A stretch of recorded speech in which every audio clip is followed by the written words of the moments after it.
Hello and welcome back to Ponder Policy. So today's video, after the news of Biden withdrawing from the presidential race, he's not seeking re-election, 3.5 months until Election Day in November, and also a month until the DNC set to take place in August. It is currently looking like Kamala Harris will be the Democratic nominee, the heir apparent, for the Democratic ticket. What I want to look at in this video is, do I think Harris will actually be the nominee? Who should her running mate be, and how that ticket would fare against the Trump-Vance ticket. Now, for starters, Kamala Harris has a bunch of initial advantages to get herself the Democratic nomination. She is Joe Biden's vice president and was endorsed by him. The delegates to the DNC are Biden-Harris delegates, so they're probably going to be in whatever vote or deal is decided there, going to end up voting for Kamala Harris. And due to campaign finance laws, the Biden campaign's multi-million-dollar, tens of millions of dollars war chest can only be passed directly to Kamala Harris. Otherwise, it would be passed to independent third-party organizations which can run ads and do other events for Harris, but can't directly be spent by the campaign. So, for those reasons, Harris is heavily favored to be the Democratic nominee. Now, Harris currently, I didn't think that Biden was going to drop out because she's not faring all that much better than Biden in the polls. Her approval rating is only a point higher. She's currently in, even though this is a smaller group of polls than Biden versus Trump, we don't have as much data. Trump is still up by 2 points, and a Democrat, given the current Electoral College, needs to win the popular vote by 2.5 to 3 percentage points in order to win the election. So Harris has some disadvantages too. It's not a surefire thing that she can pull off a win here, but also at the same time, polls like this, you don't have exactly the same name recognition with Kamala Harris, and there's also not as much media talk or pressure behind her. Some other possible candidates are Gavin Newsom, who has already declined to join the 2024 race should Biden drop out. He said the heir apparent to the Democratic ticket would be Harris, and she would have his full support.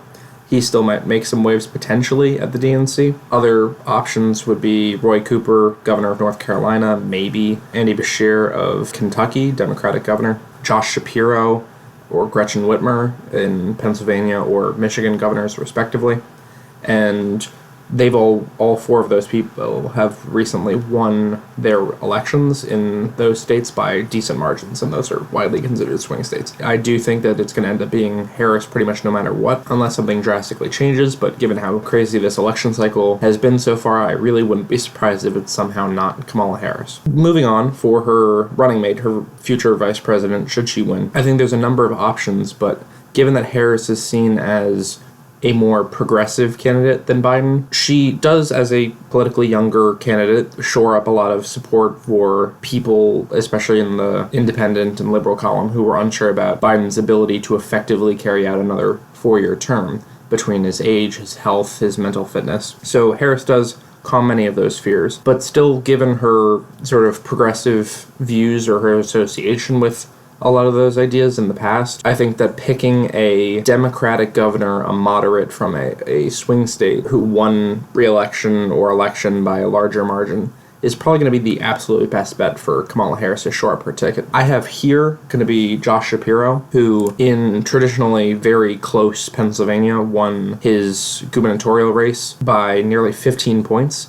Granted, this was not a great Republican candidate, electability-wise, but ultimately he did carry Pennsylvania by a huge margin, and I think if he's the vice president, he does pull Pennsylvania with the Democratic ticket, and Pennsylvania would be a must-win for any Democrat to win the Electoral College. Another option is Gretchen Whitmer, who is also a governor from a major swing state, won her election by 10 points in Michigan, which is also traditionally much closer. She outperformed Biden within the state by 8 points, and she would carry Michigan for that ticket. So bringing these must-win states for Democrats along with the ticket would be important. Other ideas are Andy Beshear, who in deep red Kentucky managed to win re-election for the governorship.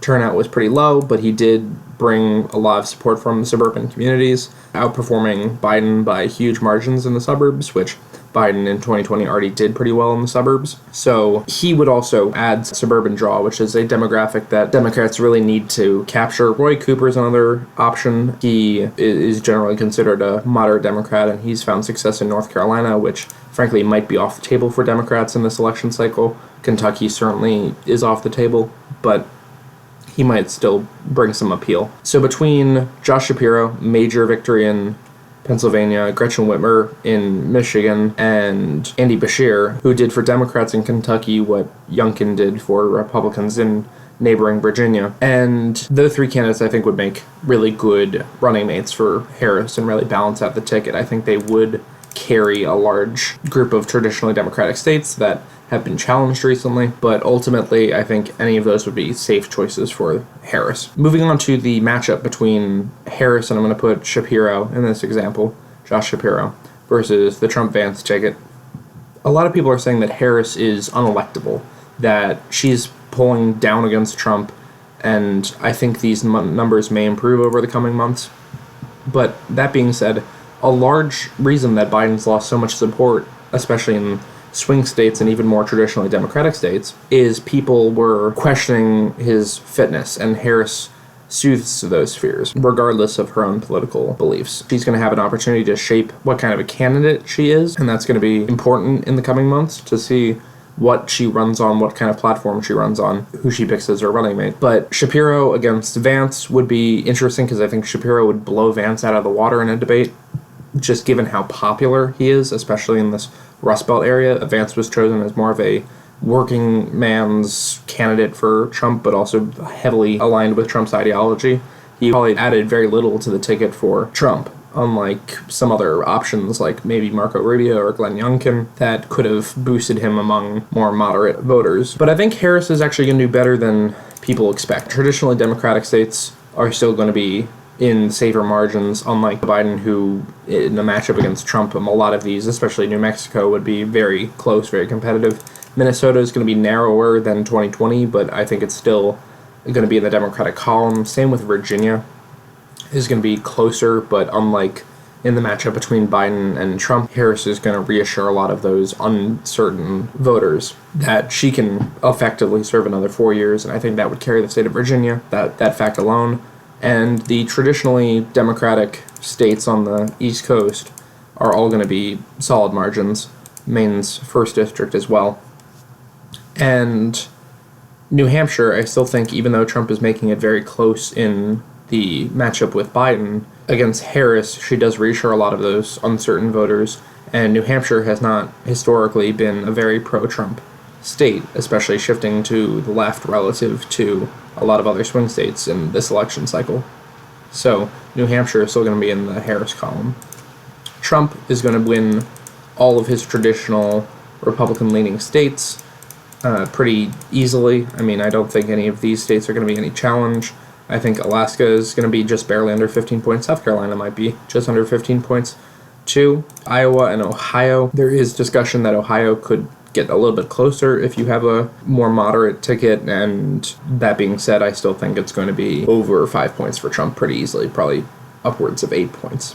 Florida and Texas are also going to be likely margins for Trump, pretty much guaranteed to win these 4 states. It's just a question of the margins, and I think all of these are going to be over at least 7 points. Maine's 2nd district as well. And what you're left with is the closer states, in my opinion, and this is a more traditional electoral map where these states are in play. If Harris picks somebody like Roy Cooper, I think she might have some more success in North Carolina than she would otherwise, but I still think this is in the Trump column, probably by lean margins. Over in Georgia, even though Harris may outperform how Biden would do, Georgia experienced such a shift to the right relative to how it voted in 2020 that it might go down from 5 or 6 points in a Trump versus Biden scenario to low single digits in a Trump versus Harris scenario. Jumping over to Wisconsin, this is going to be the first tilt state that I think Trump is going to win, and that's just demographically and also the electoral history of the state.